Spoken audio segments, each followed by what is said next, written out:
Olá, bem-vindos ao Diversiarte, nosso podcast mensal que aborda como a diversidade é retratada no cinema, em séries, livros e arte em geral. Eu sou Pedro Schenck. E eu sou Eduardo Stelita.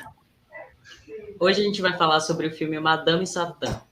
O filme retrata a vida da referência na cultura marginal urbana, o célebre transformista João Francisco dos Santos.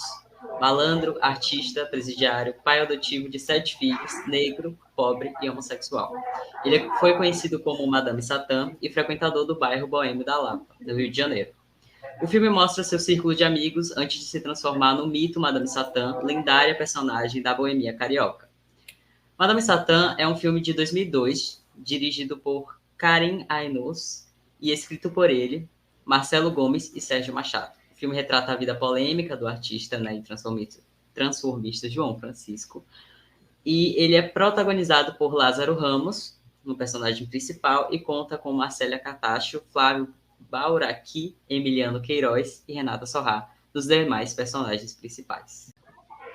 E hoje, para conversar também sobre o filme, sobre a história de Madame Satã e sobre maturidade LGBT, a gente tem duas convidadas, a Tayane Miaki, que é coordenadora de políticas para a diversidade na Codiver, que é a coordenadoria de diversidade da Prefeitura de Santos, e Luciana Correia, que já esteve aqui com a gente também em outro episódio, que é especialista em gerações e maturidade, que também vai participar da nossa conversa. E logo para começar a conversa, eu queria já trazer uma questão polêmica para a gente meio que situar também esse atravessamento entre a maturidade e a vivência de pessoas LGBTQIA+, e mais especificamente de pessoas trans e travestis. E uma polêmica, né, e eu acho que uma questão importante que também eu também já fui culpado de disseminar esse dado, é a questão da expectativa de vida de pessoas trans, né? De acordo, a gente vê, né, esse dado sendo disseminado bastante, um dado que a origem veio de um relatório da Rede Trans Brasil, e que uma das autoras do relatório lá em 2016, a Sayonara Nogueira, que é uma mulher trans, ela já aponta que esse dado foi mal interpretado, né? Então, o que acontece? Esse relatório, ele olhava estatísticas de assassinatos de pessoas trans e travestis, e nesse relatório, nessas estatísticas, se percebia que a idade média das pessoas assassinadas eram de 30 a 35 anos. É importante a gente situar que esses relatórios foram produzidos e continuam sendo produzidos pela Rede Trans Brasil e pela ANTRA também. Esses relatórios, eles lidam com estatísticas de em torno de 150 pessoas assassinadas, pessoas trans assassinadas no Brasil por ano, e eles não representam toda a população trans no Brasil, né? De acordo com estimativas de uma pesquisa realizada aqui no Brasil e publicada na revista Nature, se estima que no Brasil a gente tem em torno de 3% da população sendo população trans e não binária, ou seja, a gente está falando na população total brasileira, a gente está falando de aproximadamente 6 milhões de pessoas, que recenseou pela primeira vez a orientação sexual e a identidade de gênero das pessoas. Então, esperamos que, a partir do censo 2023, a gente consiga ter dados mais confiáveis da população trans e travesti no Brasil. E esse dado da expectativa de vida, de pessoas trans, de um lado, esse dado que é muito difundido dos 35 anos de idade, de um lado, ele é muito importante, tem sido muito importante na luta contra a transfobia e contra a violência contra pessoas trans, porque é um dado que choca e sensibiliza. E, por outro lado, esse cálculo, ele pode também invisibilizar e tirar um pouco a atenção de políticas desenvolvidas para pessoas LGBTQIA+, pessoas trans, pessoas travestis, que passaram dos 40, passaram dos 50, passaram dos 60 anos. E é um pouco isso que a gente quer trazer hoje nessa reflexão, sabendo também que Madame Satã foi uma pessoa emblemática, uma pessoa histórica, uma pessoa muito importante na luta e na resistência da comunidade LGBT, e especificamente da comunidade LGBT marginalizada no Rio de Janeiro, no início do século, e Madame Satã viveu até 76 anos. Né? Então, Madame Satã não representa essa estatística, esse cálculo dos 35 anos de idade. E a gente precisa também trazer essas dimensões. Né? A gente está falando de um cálculo que é calculado com base numa população de 150 pessoas, vezes uma população real de 6 milhões de pessoas espalhadas nos mais diferentes cantos do nosso país. Né? Então, é importante, é muito significativo a gente poder estar conversando sobre essa temática no momento em que a gente vai ter, pela primeira vez, dados oficiais sobre a população LGBT, trans e travesti no Brasil. Né?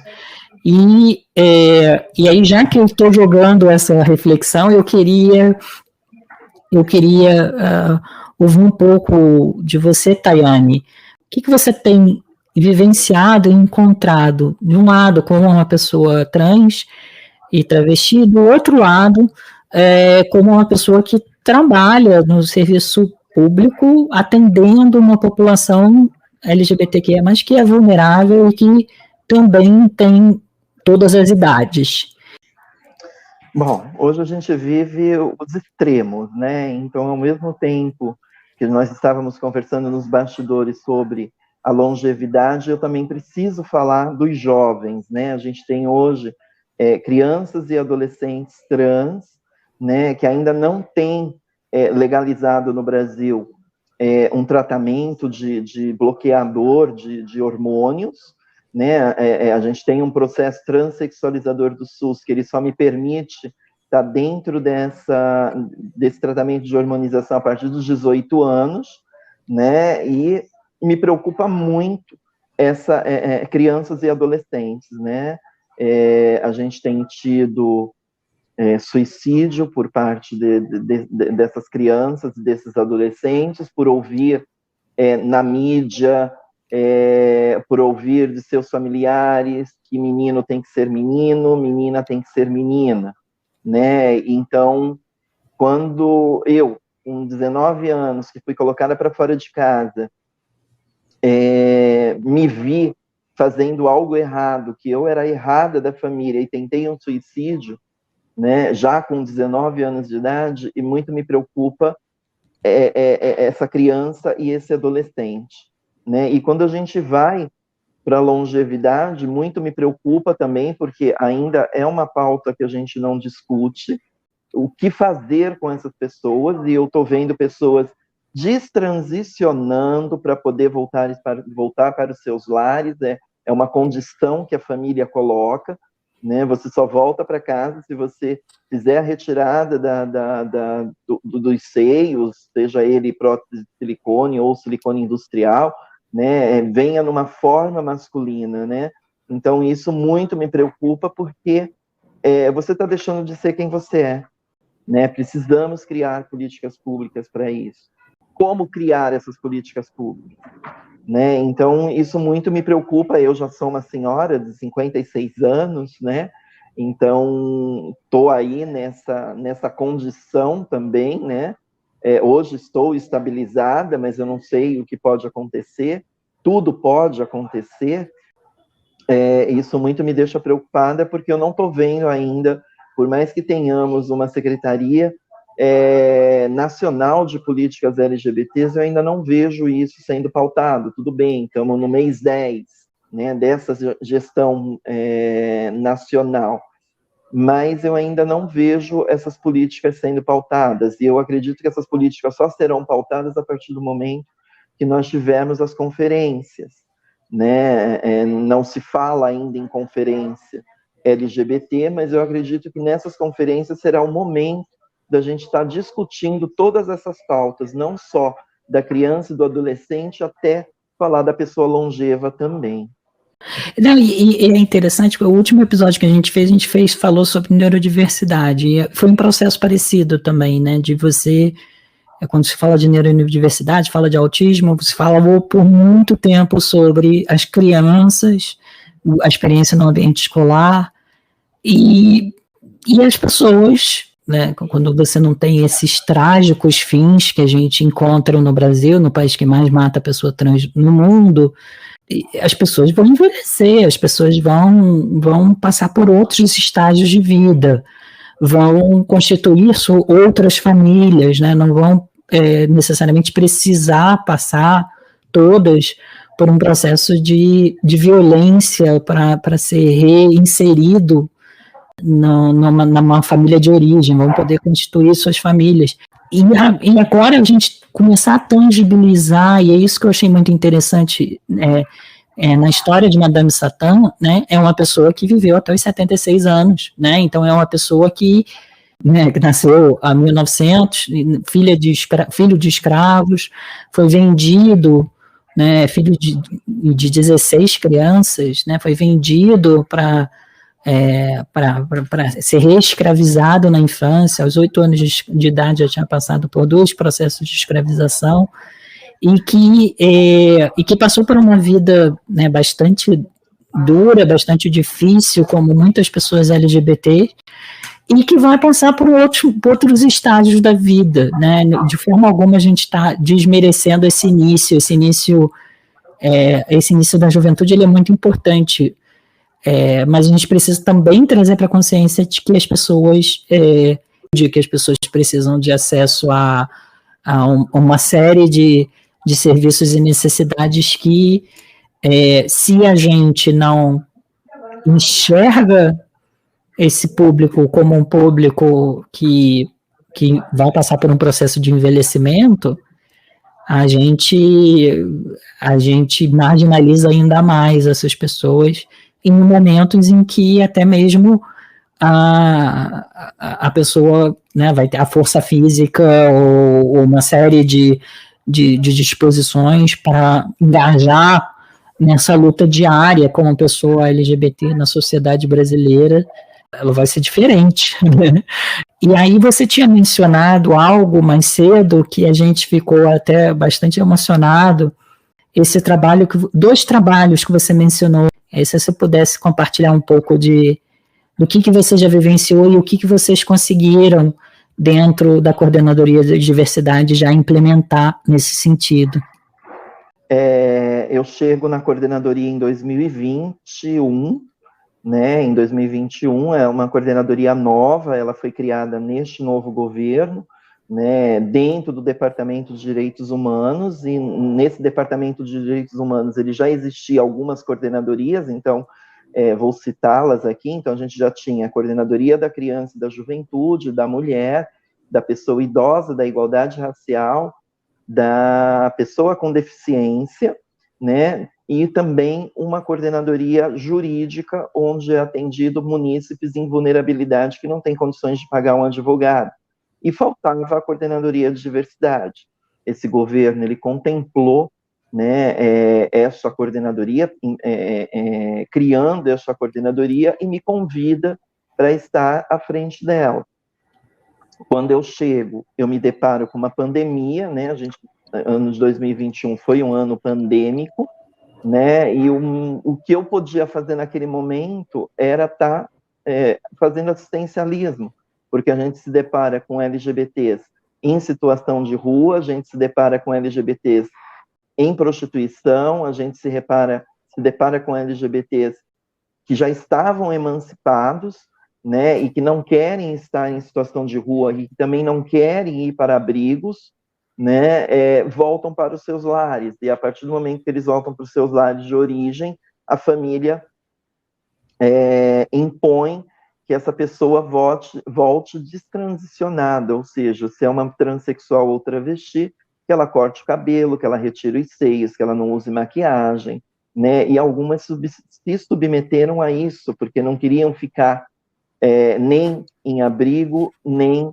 em situação de rua, né? E tinha que ter um pagamento, né? Porque ela não estava trabalhando e a família não entendia que a gente estava vivendo um momento pandêmico, onde as pessoas não podiam trabalhar, né? Mas era exigido dessa pessoa um pagamento, né? E esse pagamento foi a cesta básica. Então a gente ficou um ano aí entregando cesta básica para essa população, para a população de rua.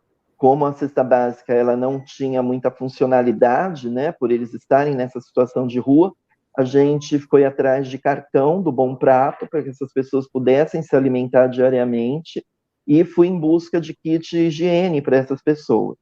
Foi muito difícil porque a gente tem os CRAs, né, que são as portas abertas que a gente tem na cidade para esse tipo de dispensação de cesta básica, uma vez que a pessoa já tenha o CAD único, né? E aí eu me deparo com quase que 80% dessas pessoas não tinham CAD único. E aí, pela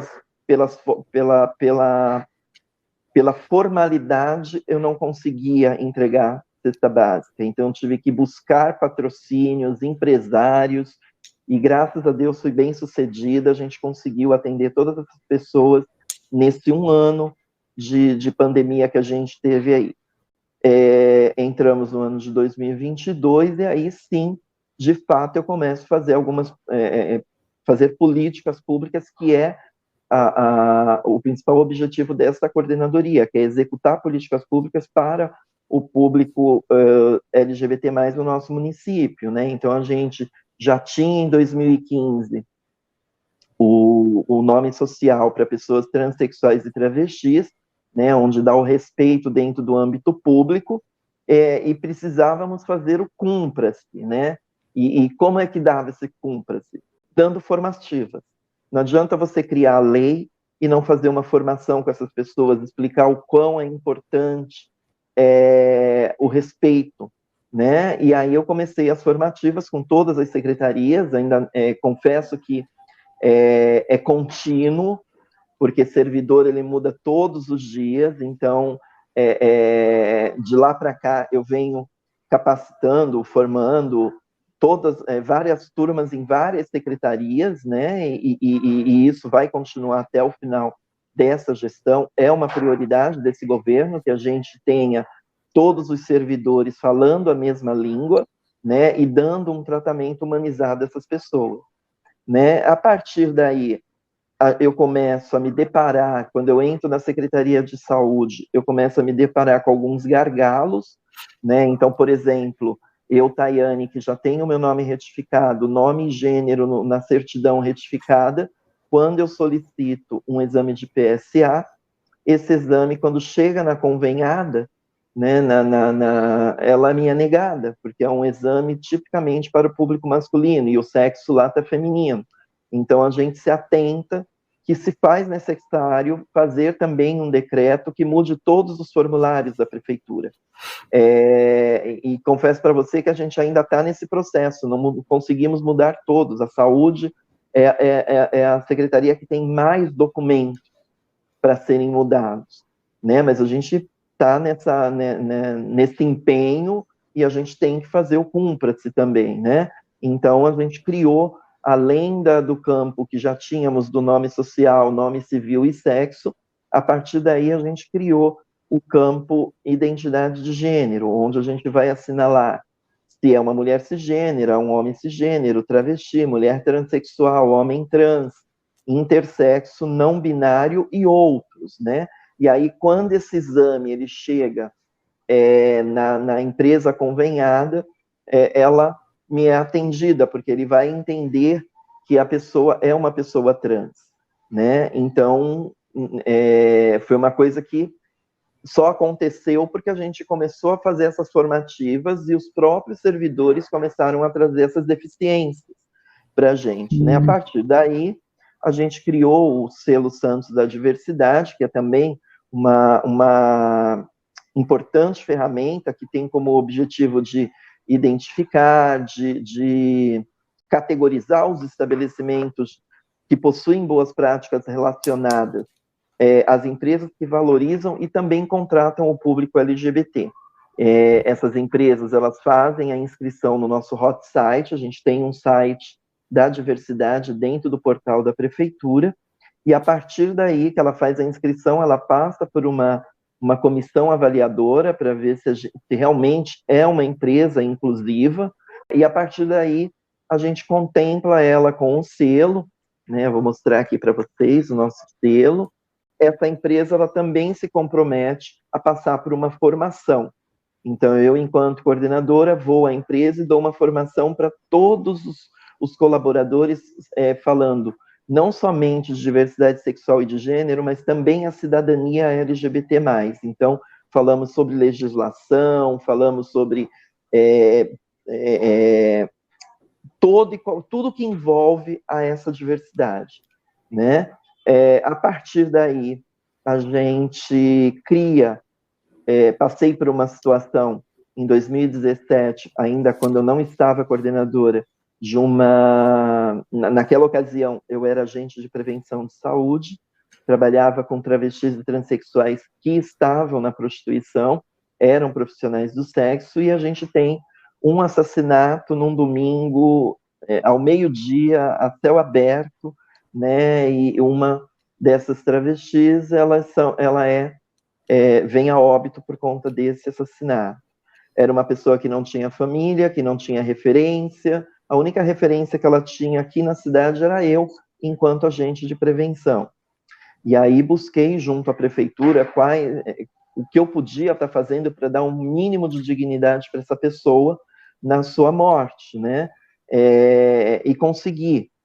E aí fizemos todos os trâmites para que ela fosse enterrada com dignidade, mas no momento que eu entro dentro do cemitério com aquele corpo e recebo a documentação dela, porque até então estava tudo com a parte legal do hospital, né, e eles me trazem o documento, eu me deparo que o nome dela, ali naquele documento, ainda era o nome civil masculino, né, e não era aquele nome que ela era reconhecida pelo nome social feminino, né, e aí eu me deparei com aquilo e falei, não, eu em 2015 fui protagonista do nome social em vida, e eu também tenho que dar essa dignidade no pós-morte, né, ninguém a conhecia pelo nome que estava no RG, para mim também foi uma surpresa, né, e aí tive que fazer uma sensibilização também, junto ao chefe do cemitério, porque não bastava eu falar, vamos lá e colocar o nome, não é assim que procede, né, e conversei com ele, foi 1 hora de sensibilização, porque ele também não entendia aquilo, e eu dizia para ele que o sistema continuaria com o nome que estava com o documento, nós iríamos somente colocar entre parênteses o nome social, né, naquele campo, e na lápide colocaríamos o nome social, que era o nome pelo qual ela era reconhecida, né, e consegui fazer isso, enterramos ela, e jurei para mim, naquele momento, que um dia aquilo virasse uma lei, alguma coisa. A partir do momento que eu venho para a coordenadoria, eu só posso propor decretos, né? E aí eu crio o projeto, levo para o prefeito, não tive questionamentos, porque tudo passa por antes de chegar ao prefeito, passa por uma procuradoria jurídica, né? Aqui na prefeitura. E aí tivemos o óbice da Procuradoria Jurídica. Quando chegou no prefeito, o prefeito não fez questionamento nenhum, porque eu já tinha feito a justificativa do decreto, né? E sou atendida, eu não, né? Todas as travestis e transexuais são atendidas neste decreto, e a partir do momento que aquela transexual ou travesti não teve a oportunidade de mudar o seu nome em vida, ela tem a dignidade no pós-morte, ou seja, tanto na sua certidão de óbito quanto na lápide, vai o nome social dessa pessoa. Criamos também um mapeamento, porque aí eu chego, como eu disse, eu chego num ano pandêmico, no outro ano eu começo a buscar políticas públicas, mas eu ainda não sei quem estão, onde estão e o que fazem as pessoas LGBT+ do meu município. E aí criamos um manualzinho, aqui aonde eu levo quando eu faço as formativas, e no final eu entrego um manual que é um resuminho do que a gente falou, né? E aí, no final, a gente tem aqui, através do QR Code, a gente tem um mapeamento para que o público LGBT+, responda o questionário, para que a gente possa criar um diagnóstico, né, e ver o que realmente a gente precisa fazer, além dessas que eu já fiz aqui na cidade, né? As que eu fiz foram espontâneas, né? Mas eu preciso também que o público LGBT se envolva nisso, né? E aí, através desses servidores ou universidades, porque eu não vou somente, eu não faço formativa só dentro da prefeitura, eu também faço em empresas, em universidades, eu vou abrir a porta, eu estou entrando, né? Então, querendo falar de diversidade, eu estou indo, né? E aí são multiplicadores, e através dessa multiplicação a gente pede que busquem as pessoas LGBT+, para que respondam o nosso mapeamento. Será que eu esqueci mais?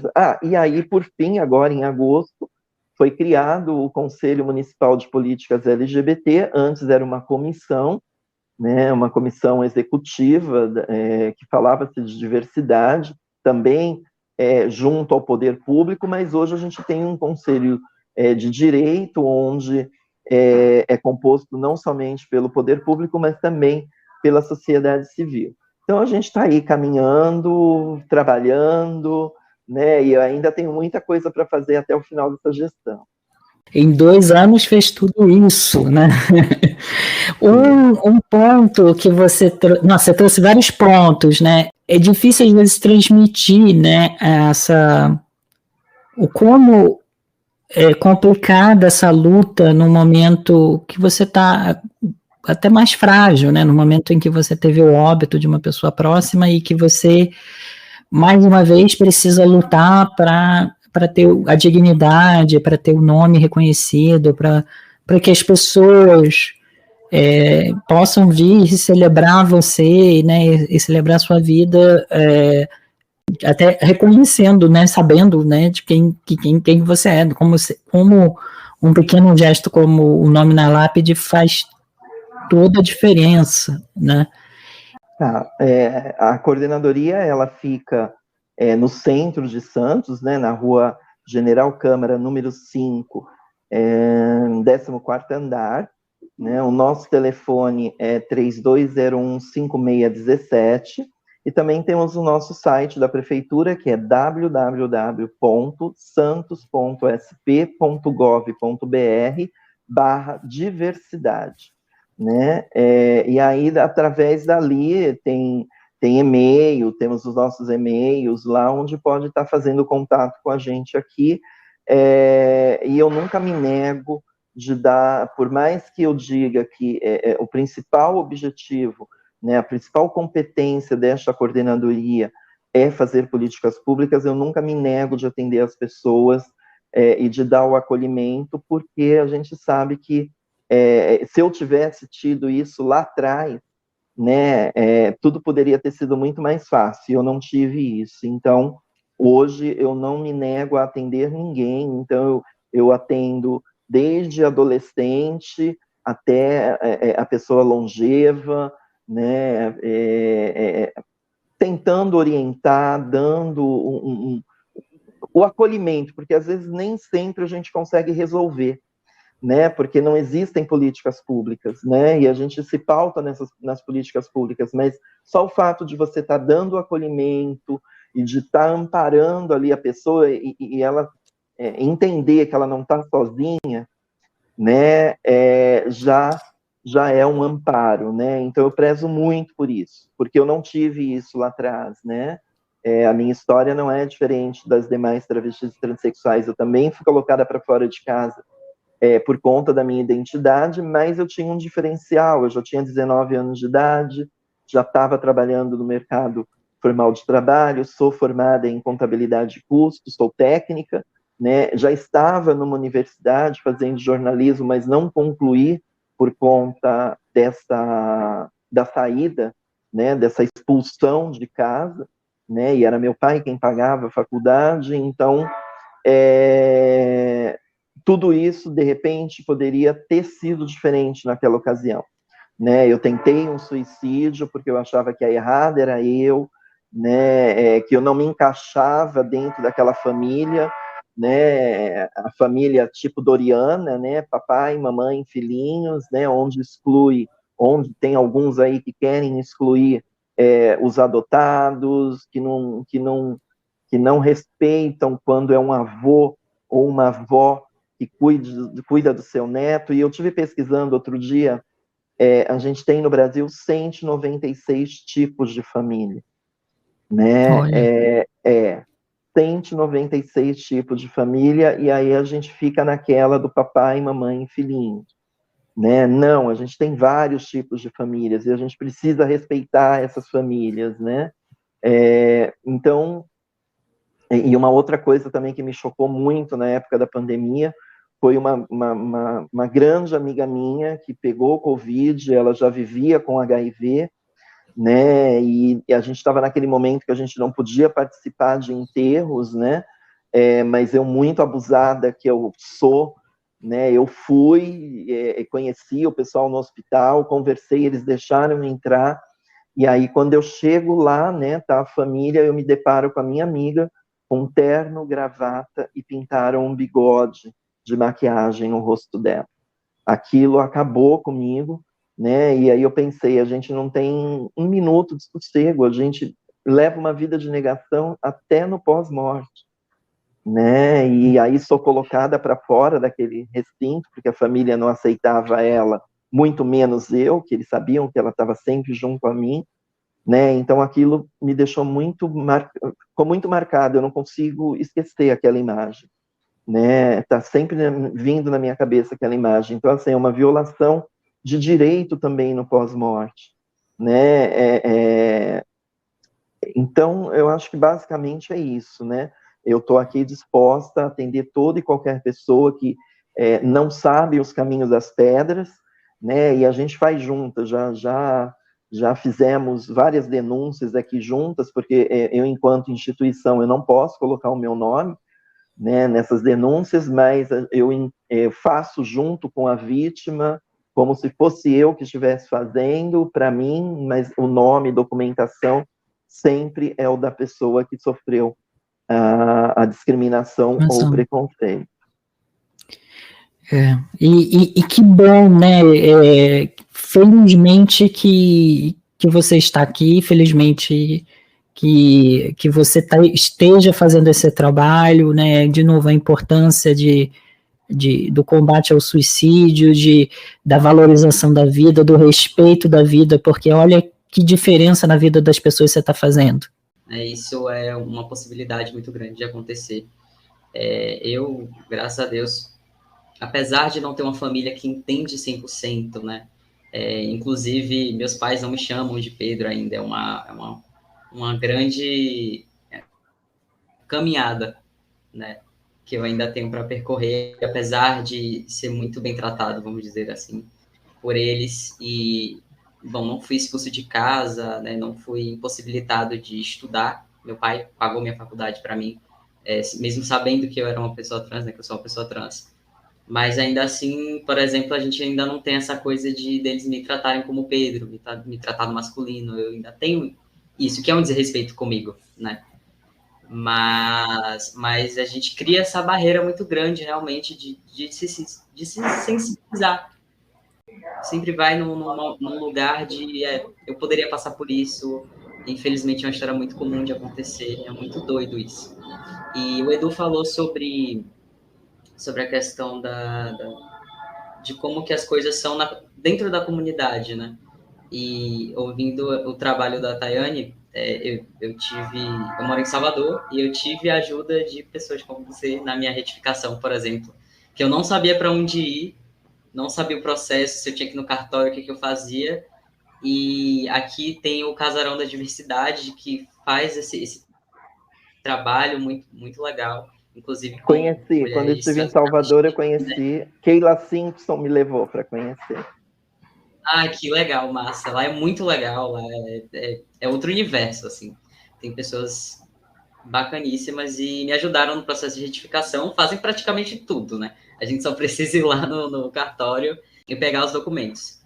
Então, queria muito agradecer pelo seu trabalho, o trabalho de todas as pessoas, né? Enquanto você falava, eu lembrei muito das pessoas que me ajudaram no processo de identificação, e tenho certeza que você faz a mesma coisa. Mas voltando à questão da comunidade, eu queria saber de você como é a sua visão em relação às pessoas mais jovens nesse processo de ajudar outras pessoas LGBTs hoje em dia. Então, é complicado falar sobre isso, né? A gente teve na semana passada a 12ª Semana da Diversidade aqui em Santos, né?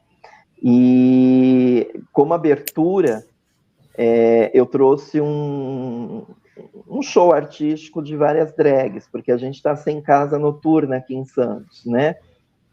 E as artistas, elas existem, elas estão aí, né? Mas não tem espaço para trabalhar, porque não tem casa noturna, né? E aí eu fiz uma mescla.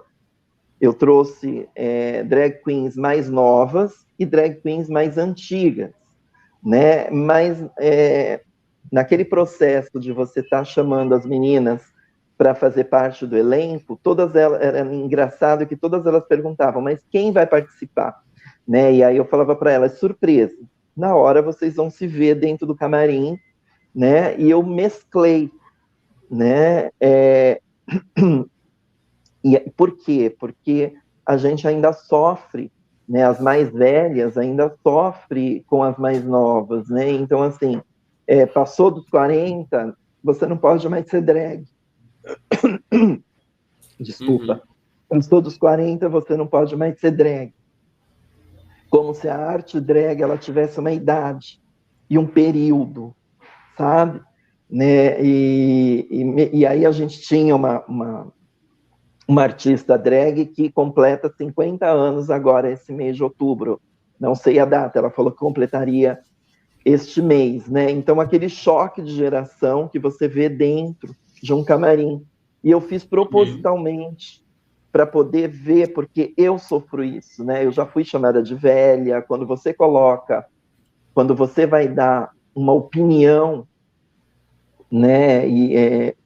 Ou melhor, quando você vai dar uma orientação e a pessoa entende que é uma opinião na sua vida, elas dizem que opinião não se dá, se vende, né? E aí começa todo como é que eu vou colocar?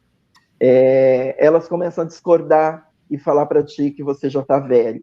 Olha, você já está velha. Sim, realmente, eu já tenho 56 anos de idade, mas eu tenho vivência. E as nossas orientações, elas são para que as pessoas não passem por aquilo que a gente já passou e que não foi positivo, né? Então, eu vejo muito essa luta das mais novas com as mais velhas, sabe? Querer se sobrepor, né? Eu venho de uma época que travestis e transexuais não andavam num coletivo público, né? A gente ou andava de táxi, tinha que ter dinheiro para andar de táxi. Hoje você vê, a gente anda livremente nos ônibus, né? Não tem esse problema, né? Então eu vejo muito esse desafio do mais jovem com o mais velho, né? E vejo os mais velhos muito desmotivados, porque não temos políticas públicas para essa população mais velha, né? E como eu coloquei no começo, quando eu falei da pandemia, do Covid, muitas pessoas estão destransicionando, né? Aquela travesti, aquela mulher transexual que passou dos 40, que ainda está na prostituição, o cliente não quer mais, o cliente quer as novinhas, né? E aí essas pessoas, elas vêm pedir, pelo amor de Deus, para que você arrume um emprego formal para elas, de serviços gerais, telefonista, recepcionista, né? E aí, quando você vai conversar com algumas empresas, elas até colocam um anúncio exclusivo para pessoas trans e travestis, mas lá tem as condições, que tenha pós, que tenha MBA, que fale inglês fluente. Não é a nossa realidade, né? A nossa realidade é outra, né? Então, assim, é um trabalho, quando você me traz dizendo que os seus pais ainda não o respeitam, né, pela sua identidade, tudo isso é um processo, né? é um processo que a gente tem que começar a fazer, é um trabalho de desconstrução, né? Eu sei que não é fácil, né, para você, porque a minha mãe sempre me aceitou. A minha história, a minha transexualidade, ela falou com 3 anos de idade, e eu tenho isso registrado em foto, que foi o que me facilitou na minha retificação de nome lá atrás, que ainda era processo judicial. Hoje a gente faz no cartório, está tudo muito mais fácil, não precisa laudo psicológico, laudo psiquiátrico, fotografias que você é Tayane em sociedade. Eu precisei fazer tudo isso para poder fazer a minha retificação de nome. Um processo completamente diferente.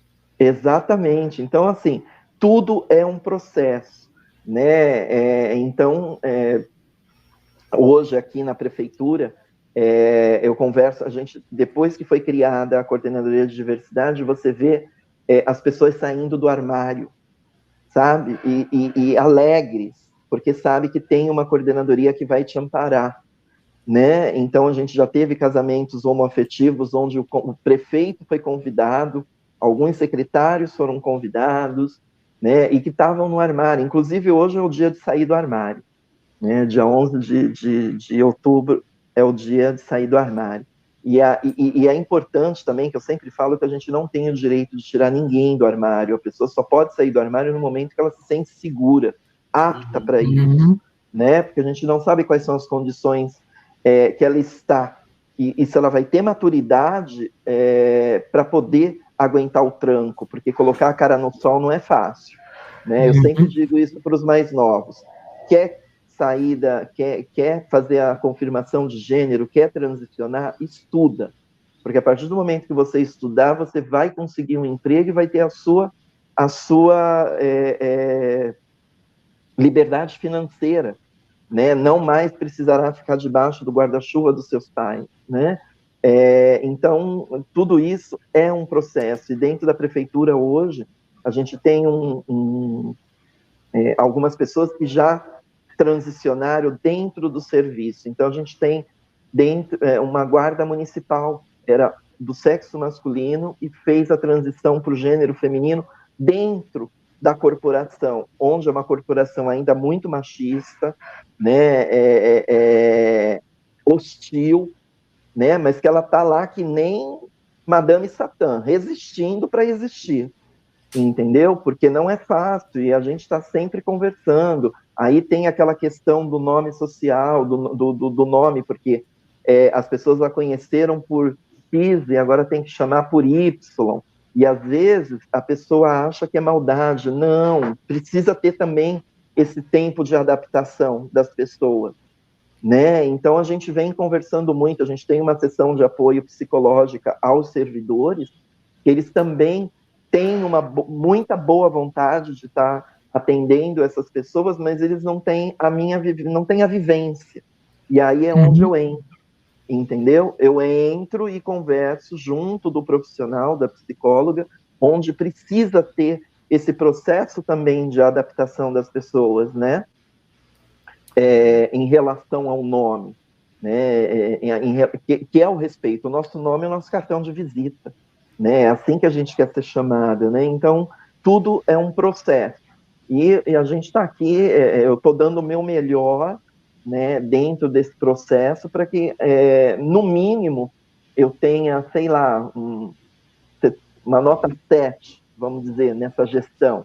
Que eu saia com uma nota 7, eu já fico feliz, porque a gente está trabalhando para isso, né? Tem muita coisa ainda a avançar, porque a gente vê muita deficiência, e essas deficiências, como eu disse, a deficiência existe por não ter uma política pública, né? E às vezes nem sempre essa política tem que ser somente municipal, ela precisa vir de cima, né? Que é o caso dos jovens dentro do processo transexualizador, né? A gente não vai dar hormônio para esses jovens, mas a gente no mínimo precisaria estar dando um bloqueador para esses jovens, né? Eu queria aproveitar uma coisa que você trouxe sobre a independência financeira, e aí eu queria ouvir um pouquinho mais Lu, você trazer algumas reflexões sobre quais são os desafios dessa independência financeira também na maturidade, para a longevidade, e aí se a Tayane pudesse complementar com algumas especificidades da comunidade LGBTQIA+. Era justamente esse o gancho que eu queria trazer, porque algo que a Tayane acabou de falar, que eu acho extremamente relevante, é a questão da autonomia, né?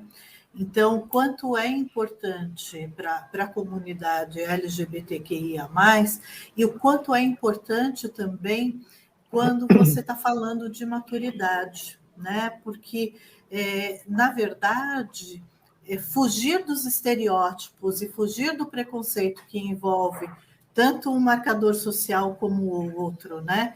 Depende da sua capacidade de ser autônomo, né? Então, eu vejo aí uma intersecção muito grande entre um e outro e fico só imaginando, né, na extrema complexidade que é quando você tem os dois marcadores sociais. Você é uma pessoa longeva da comunidade LGBTQIA+, como bem trouxe o Edu, às vezes que tem, né, toda uma trajetória profissional, uma trajetória de vida feita informalmente, né? E quando você tem também uma questão que é a questão assim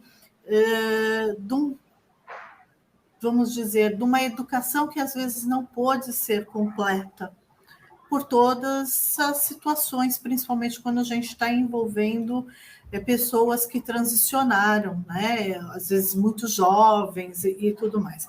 Que a gente sabe que tem envolvimento, a complexidade é tão grande, porque isso passa pela questão familiar, pela questão social, pelas dificuldades muito grandes, né? De viver em sociedade, né? Então, eu acho que isso é extremamente relevante, e eu vejo quando eu ouço a Tayane falando assim, a gente precisa ter políticas públicas para a gente lidar com a questão, por exemplo, da transição dos jovens. Então, hoje o SUS ele não permite, né, ele tem limitações para fazer a transição dos jovens, né? E a gente tem limitações para a gente pensar da pessoa longeva também. Então, hoje, não existem políticas públicas que pensem a inserção da pessoa longeva no mercado de trabalho. Não existe. Isso é uma coisa independente, né, da questão LGBT, independente da questão de gênero, independente de qualquer outro marcador social, a maturidade, apesar de estar caminhando a passos largos dentro da população brasileira, a gente sabe que até 2030 nós vamos ser a quinta população mais velha do mundo, né? Em 2040 se projeta que 57% da população brasileira economicamente ativa vai ter 45 anos ou mais. Então é coisa que está batendo a porta, né? 2040 é um tropeço, 2030 então é um piscar de olhos, né? E ainda não existem políticas públicas para tratar disso. Isso por um lado. E, por outro lado, as organizações também não estão preparadas para lidar com a questão da longevidade. E daí, quando você completa isso com a questão de uma maior complexidade, que também é a questão LGBT, a questão, né, da pessoa trans, a questão dos direitos humanos que envolvem, eu acho que isso acaba ficando um pouco maior. Por isso que pensar na aposentadoria é algo que, ao mesmo tempo, é imprescindível, mas, ao mesmo tempo, é muito difícil, muito complicado, sabe, Edu? Então, eu acho que hoje é uma iniciativa muito mais pessoal de como é que eu me organizo dentro da complexidade da vida do que especificamente algo que está constituído dentro do espectro, né, da vida em sociedade, ou mesmo do espectro da vida pública, digamos assim. Então, assim, tá, e se você me permite aí até um pitacozinho dentro do teu trabalho, né, acho assim imprescindível pensar um pouco nisso, como é que a gente pode, né, apoiar esse trabalho também, né, desenvolvendo às vezes programas de pré-aposentadoria, né, e se é que a gente pode pensar em aposentadoria, né, para este público, no sentido de trazer um pouco assim de esclarecimento de como é que eu posso continuar ativo e às vezes me reinventando para outras possibilidades de vida, né? Porque a questão da aposentadoria é muito difícil. E a autonomia, ela é necessária, né? Para a pessoa longeva como um todo e para a pessoa LGBTQIA+, ainda mais necessária, e para a pessoa, né, trans, eu acho que é ainda mais complicado frente a todas essas questões aí que envolvem a nossa vida em sociedade aqui no Brasil, que ainda é tão conservadora, né?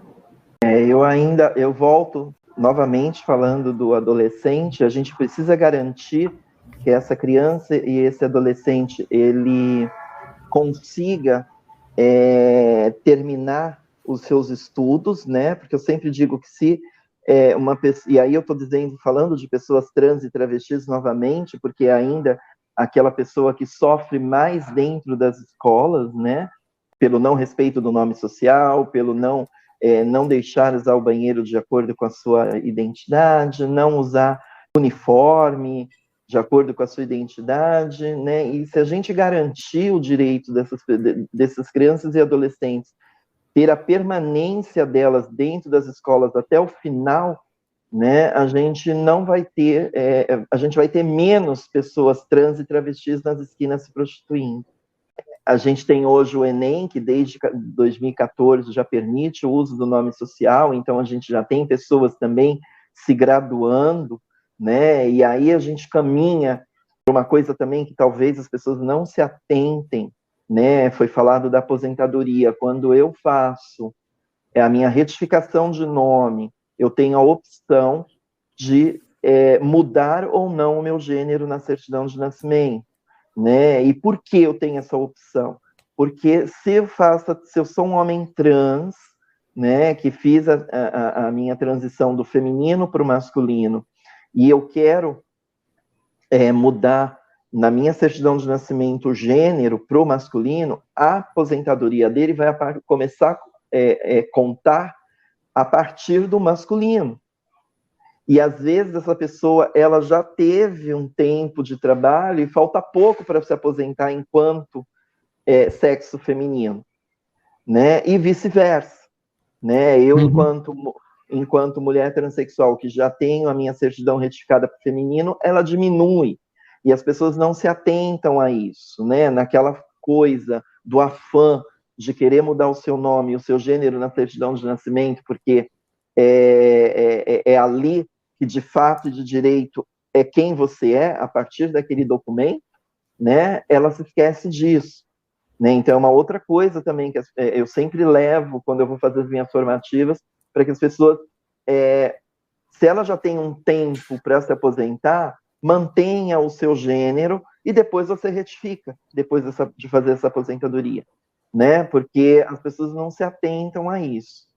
A sua recomendação, então, seria fazer essa transição, essa retificação o mais cedo possível, né? Antes da pessoa ingressar no mercado de trabalho.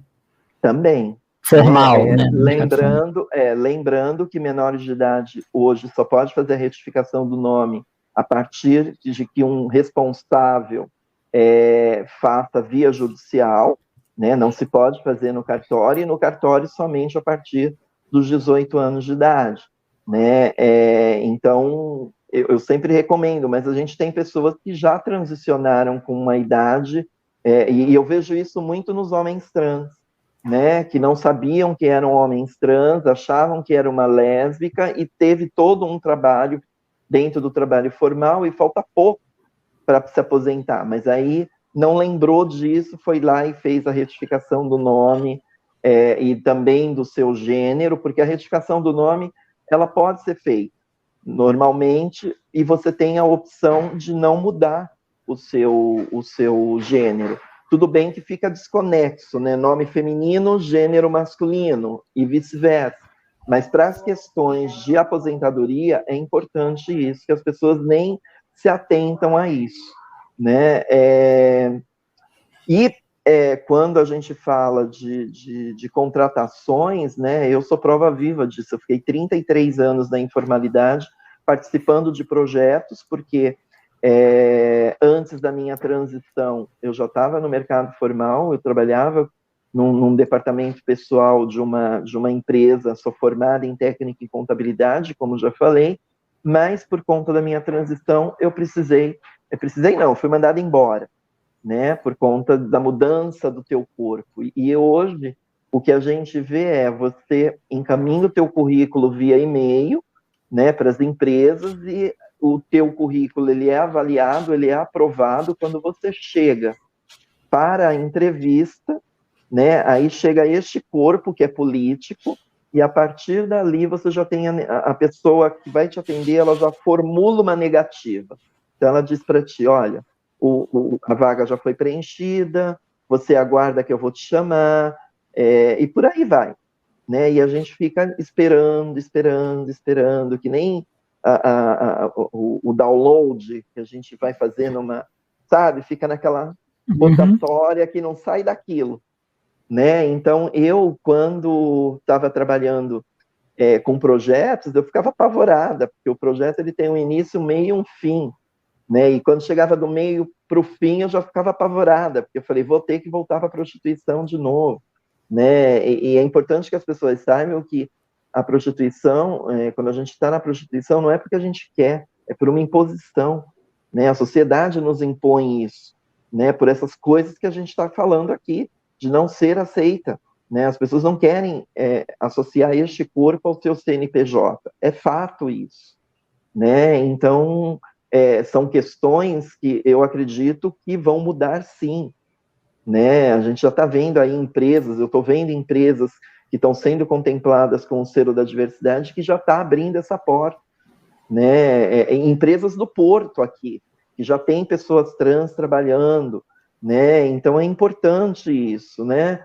Essa mudança. Fala-se muito de ESG, mas não se Cadê aplica. O S, né? Então, onde que está o S disso, né? Então, assim, não se aplica, mas esse é o nosso trabalho. Eu acho que, novamente, digo que é um processo, não somente de desconstrução, mas também de adaptação, e eu acho que a gente está caminhando aí para algo mais positivo, penso eu. E de construção, né, de uma coisa completamente nova, né? Porque quando você fala, por exemplo, do corpo, eu fico imaginando, né?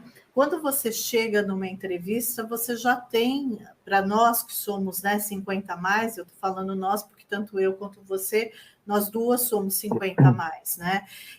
Já tem a questão do corpo que chega a um corpo longevo, um corpo maduro, né? E que a pessoa que está te entrevistando já cria todo um imaginário em torno da questão da maturidade.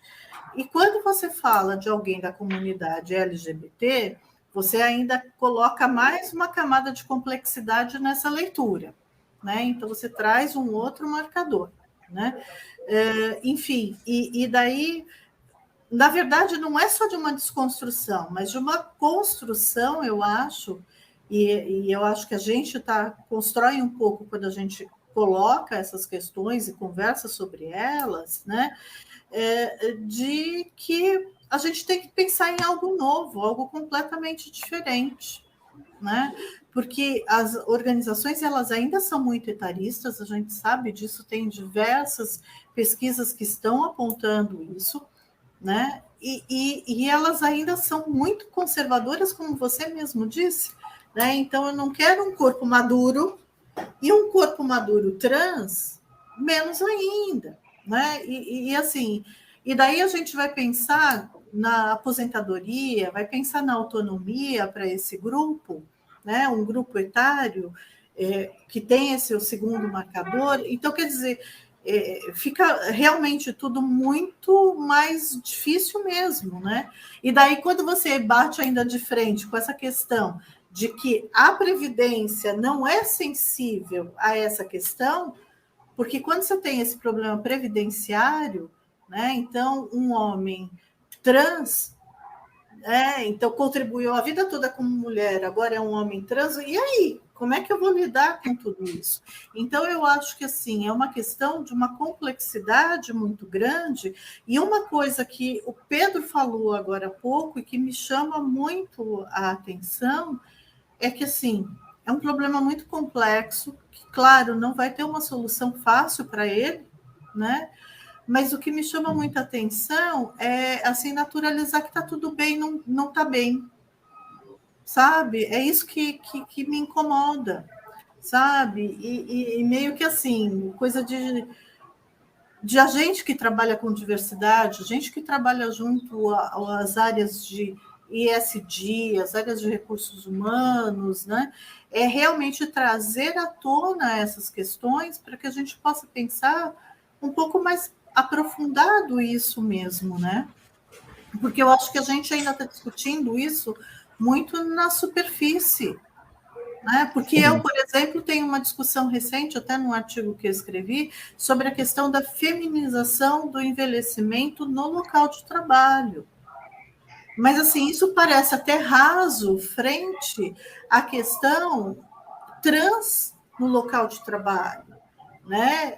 A questão, a feminização, mas do ponto de vista trans no local de trabalho. Então, quer dizer, eu acho que as nossas discussões elas têm que ser muito mais aprofundadas, porque naturalizar, como falou o Pedro agora há pouco, e realmente eu me emocionei demais com aquilo que você contou um pouco antes da gente entrar no ar, né, da gente começar a gravar esse nosso encontro, é assim, não pode ser normal, sabe? Você chegar na sua pós-vida e alguém te violentar a ponto de desenhar um bigode no seu rosto, entendeu? Para mim, isso foi de uma violência extrema, extrema, não só dos direitos, mas da individualidade, de tudo, sabe? Assim, da alma da pessoa, é algo da história, da trajetória, tudo.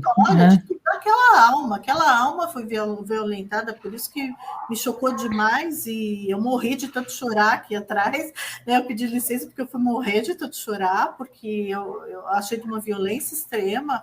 E assim, as nossas discussões elas têm que ser muito mais aprofundadas, muito mais amplas, né? Porque é de uma, enfim, né? Essa questão de destransicionar para obter emprego, né? Eu chego assim, eu te confesso que eu chego a ficar chocada, talvez, né? Meio né? Parada no tempo, meio perdida no meio dessa história toda, me sinto assim, até como eu falei para você, tá? Me sinto inclusive desqualificada para conversar sobre isso, porque é de uma complexidade, de uma profundidade muito maior essas discussões e esses pensamentos e o estudo sobre o assunto, né? Essa é a minha visão.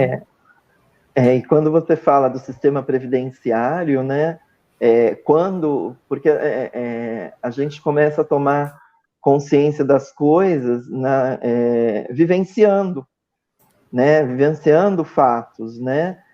E como eu disse, nós pessoas trans e travestis, a primeira coisa que a gente quer é mudar o nosso nome, né? É a primeira coisa. Quando a gente fala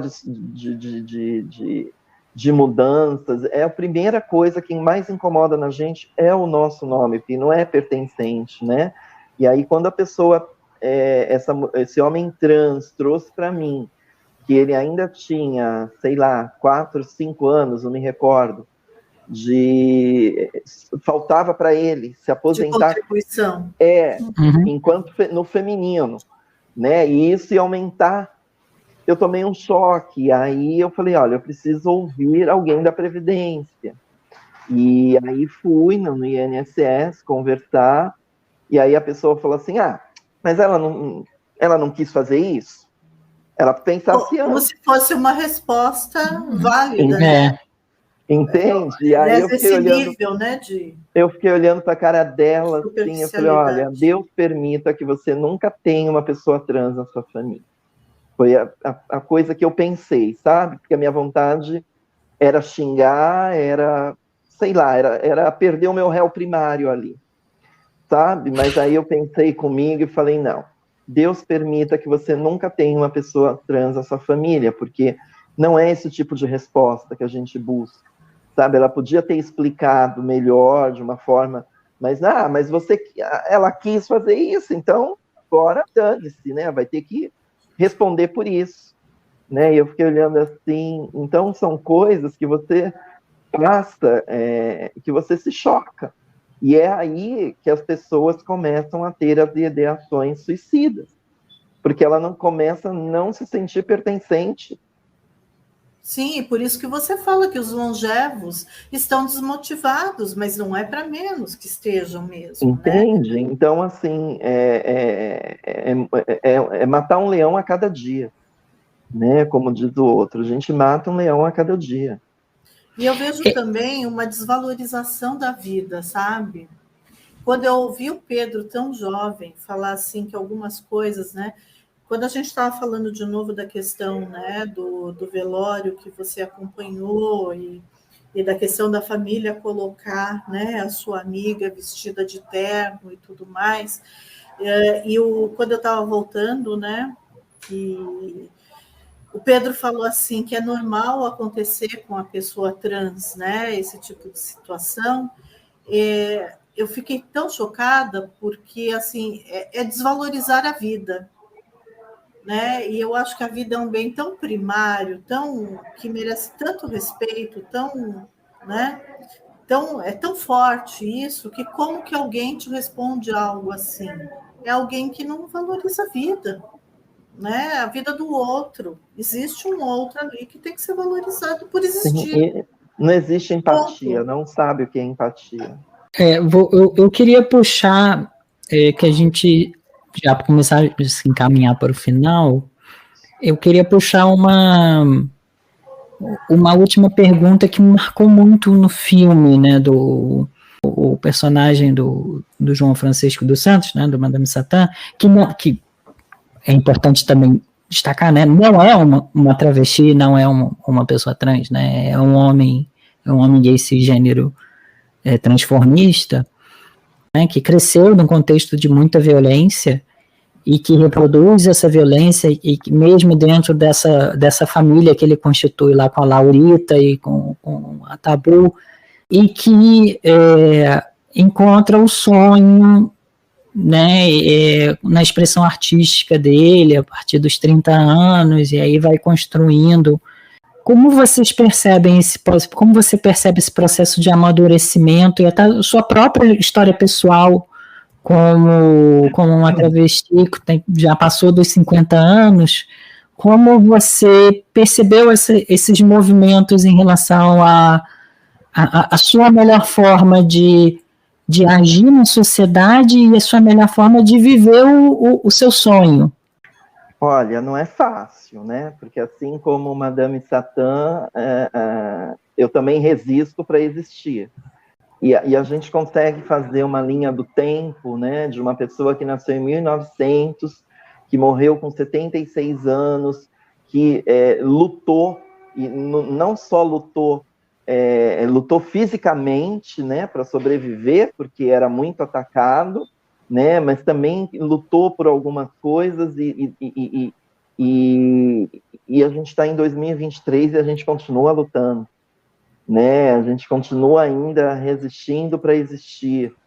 De uns 10 anos para cá, eu coloquei uma coisa na minha cabeça: eu sou protagonista da minha história, né? E a partir daí, olhares, apontamentos, o preconceito, porque o preconceito ele não é só verbal, ele é também no olhar. Como você olha para a gente percebe a discriminação e o preconceito, né?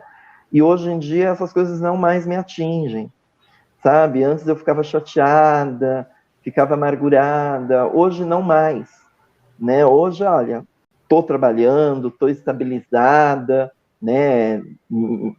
Mesmo sendo um cargo político, né?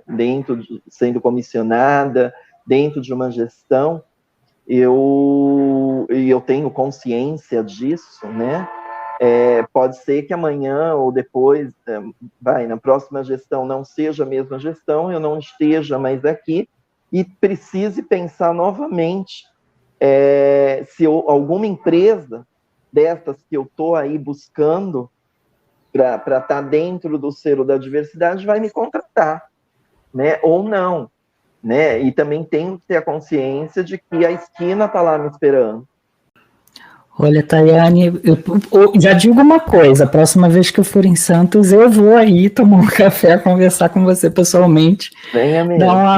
Dar um abraço pessoalmente e a gente gostaria de dizer também que esse é o último episódio da nossa temporada. Eu fico muito feliz da gente estar fechando o ano com a sua fala, com a sua perspectiva, com o seu trabalho necessário. E você tem uma coisa que eu desejo, é que, independentemente da administração, você continue, da gestão, você continue por muitos e muitos anos fazendo esse trabalho, porque você faz um trabalho que realmente faz a diferença para muita gente.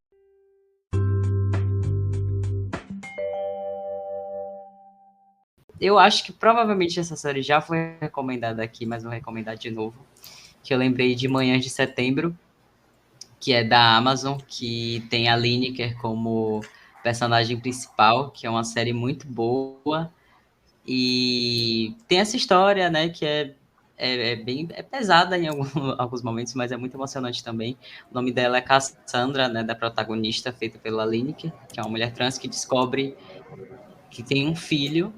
E isso muda a vida dela completamente, né? Mostra, eu acho que eu separei, na verdade, porque é uma série brasileira, né? Que eu acho que a gente tem poucas séries brasileiras falando sobre isso. E também que mostra muita realidade, né? Da mulher trans, travesti no Brasil.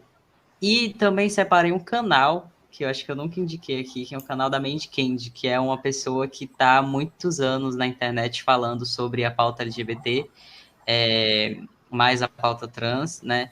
E já não é uma pessoa assim, eu não sei quantos anos a Mandy Candy tem, na verdade, mas ela está há muito tempo na internet, inclusive foi uma das primeiras que eu vi falando sobre transexualidade, e foi muito importante para mim também para entender muita coisa. Porque apesar de que eu sabia que tinha algo, né, diferente sobre mim, eu não sabia nada sobre pessoas trans, não sabia das inúmeras possibilidades, não sabia da existência de retificar o nome e de transicionar, de fazer a humanização. Então, eu indico muito também o canal dela, que eu acho que ela tem muita informação boa, assim. E se você me permite uma parte, quando você fala de Lineker, né, na Manhã de Setembro, não sei se vocês souberam, mas o filme foi ganhar, a série foi receber um prêmio e não a chamaram. Que absurdo! Absurdo, não sabia dessa informação. Não sabia. Busquem depois na internet para vocês. Se eu não me engano, foram 2 vezes, não foi uma vez só, foram 2 vezes que a série foi receber o prêmio e não a chamaram para estar junto. Que absurdo, olha, meu Deus do céu. Acho que reforça essa questão de vamos falar sobre diversidade, mas não vamos colocar essas pessoas para falar sobre isso, né? Isso Sim, acontece muito. Exatamente isso. Nossa. Você tem alguma recomendação, Tayane? Olha, eu gosto muito da série Pose, né, que a gente fala um pouco das mais antigas, né, e aí que não é só drag, porque eu, quando saí da minha casa, as 2 únicas coisas que sobraram para mim foi a prostituição e também está entrando no mercado de boates para fazer shows, né, então eu também fiz shows em boates por um bom tempo, né, e aí quando vem a era drag, a gente é chutada, porque eu venho do glamour, né, dos shows de cabaré, shows montados com bailarinos, e aí vem a era drag e chuta aquelas pessoas, né, então Pose, eu acho que faz esse resgate, não somente artisticamente, da parte artística, mas também das familiaridades trans que as pessoas hoje nem sabem que isso já existiu, então existem famílias, né, mães que adotam pessoas trans quando elas saem de casa, né? Esses dias eu estava conversando com uma pessoa e ela falou assim, eu conheci Laís de Vilmon, você já ouviu falar? E eu falei, sim, foi a minha mãe. Ela, quando eu saí de casa e fui mesmo a fundo na minha confirmação de gênero foi ela que estava ali do meu lado, né? Eu tinha minha mãe biológica do meu lado, mas eu também tinha uma mãe trans ali me ajudando, porque naquela época a gente não falava de hormonização dentro de um ambulatório, a gente comprava na farmácia sem receita, né? Então, chegava uma para mim e falava assim, olha, toma tal hormônio que é bom para o cabelo, eu ia lá, tomava que nem jujuba, botava para dentro, em uma semana, em 2 dias aquilo não existia mais. Então, Pose, eu acho que resgata bastante isso, né? Traz história, né? E eu gosto também de um filme que é mais para o lado homoafetivo, que é Hoje Eu Quero Voltar Sozinho. Eu acho um filme delicado, sutil, né? Que não tem aquela coisa da maldade, né? Porque a maldade está nos olhos de quem quer ver, né? Não tem ali aquela maldade. E, assim, eu gosto muito da internet, eu gosto muito de Rita Von Hunt. Gosto muito da fala dela e da nossa Erika Hilton, né? Que tem uma fala potente. Gosto muito das duas. Lu, você? Então, você sabe que eu estava pensando na Rita também, eu adoro ouvir ela falar, é sempre muito bom, primeiro porque ela fala lindamente, né? É extremamente articulada, e eu adoro ouvir quem fala bem, né? É sempre muito gostoso, muito bom. E segundo, porque eu gosto da forma como ela articula o pensamento, eu acho muito importante os questionamentos que ela sempre traz. Então, eu vou junto com a Thay nessa indicação. E sobre a questão LGBT especificamente, eu tenho um filme que não é novo, é um filme já, talvez tenha aí os seus 7, 8 anos, que é Behind the Candelabra, que é um filme da HBO, é um filme original HBO, ganhou alguns prêmios, que é com Michael Douglas e com Matt Damon, que retrata um pouco da vida do Liberace, e que eu acho que é interessante, que pega o Liberace mais maduro, né? O Liberace pelo menos 40 a mais, né? E fala um pouco das dificuldades e da vida de um homem que foi até o fim dentro do armário, né? Que teve que viver a vida pessoal dele, a vida sexual dele de forma escondida, né? E todos os desdobramentos que teve em função disso, né? E o quanto foi difícil isso, porque ele era quem ele era de uma forma muito íntima dentro da casa dele, mas não podia ser quem ele era para fora. Então, assim, é quase como se fossem 2 pessoas numa única. Então, assim, acho muito, muito interessante como é que ele lidava e os conflitos em torno disso. Eu acho um belo filme, sem contar que, assim, Matt Damon e o Michael Douglas estão espetaculares no filme. Então, eu acho que é um filme não muito novo, mas que vale a pena. E, assim, o quanto a pessoa... Eu acho que, assim, tem uma outra coisa, né? Porque ele, além de tudo, ele era um homem muito famoso, né?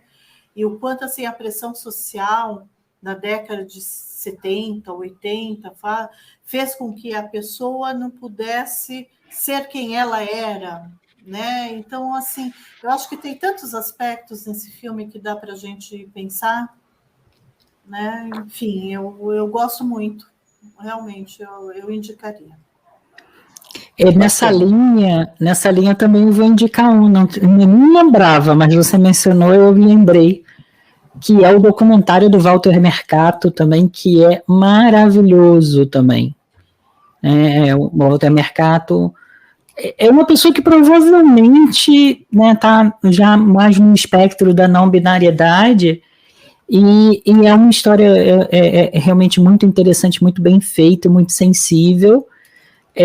Obviamente a gente não tem como não deixar de recomendar aqui, ainda mais falando dessa temática, a série Veneno na HBO, e que a gente fez um episódio também do podcast sobre Veneno, né, com Pedro.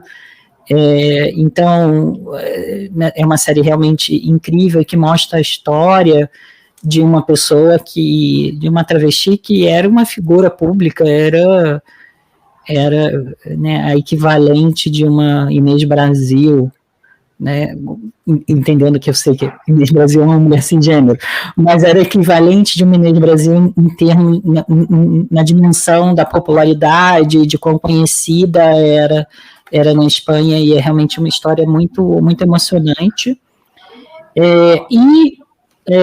Com um olhar mais para cá, para dentro do Brasil, conectando um pouco com referências históricas e com a importância do legado da Madame Satã, eu gostaria de recomendar o livro Devassos no Paraíso, do João Silvério Trevisan, em que ele resgata a história do movimento LGBT brasileiro, para a gente sempre ter essa clareza, né, de que o movimento LGBT sempre existiu, de que pessoas LGBT sempre existiram, e pessoas LGBT de todas as idades sempre existiram. Eu já tive a oportunidade de ver o João Silvério falando em público. É um amor de pessoa, é uma gracinha, é um senhorzinho super, super charmoso e super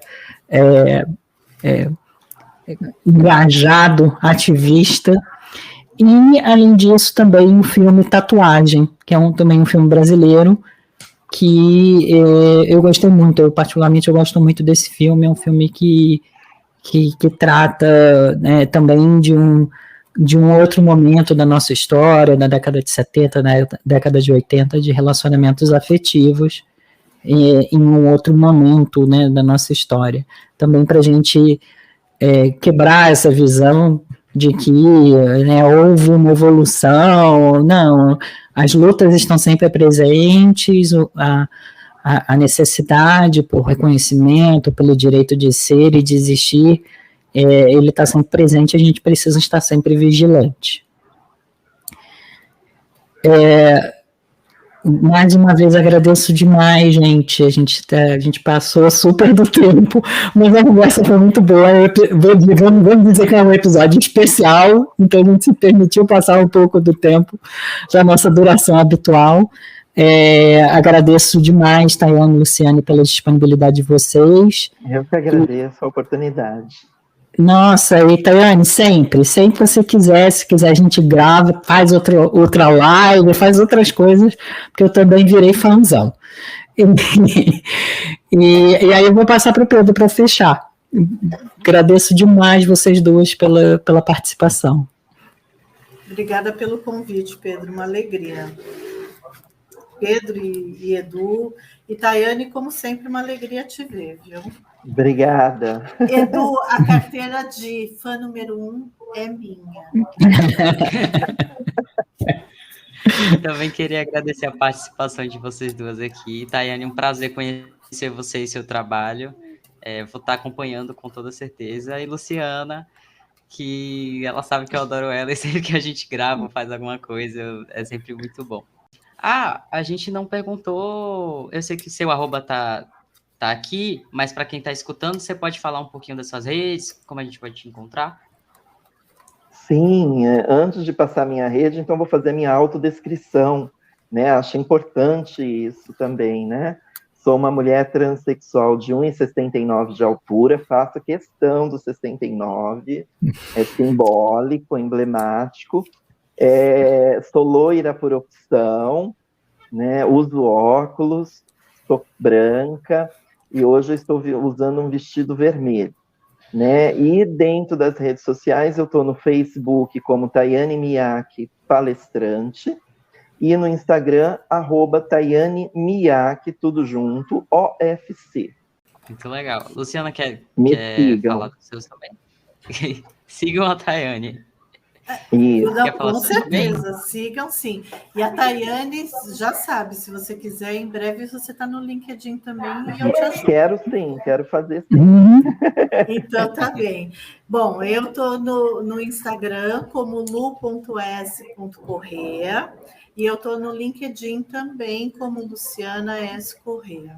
Então, hoje, vamos encerrar. A gente conversou com a Tayane Miyake e a Luciana Correia sobre maturidade LGBTQIA+. O episódio estará disponível nas plataformas Spotify, Apple Podcast, Amazon Music e Google Podcast. E também não se esqueçam de seguir o nosso podcast no Instagram, @Diversiarte. Foi um prazer estar com vocês hoje. Obrigado por nos escutar e até o próximo episódio para mais uma conversa sobre diversidade e arte.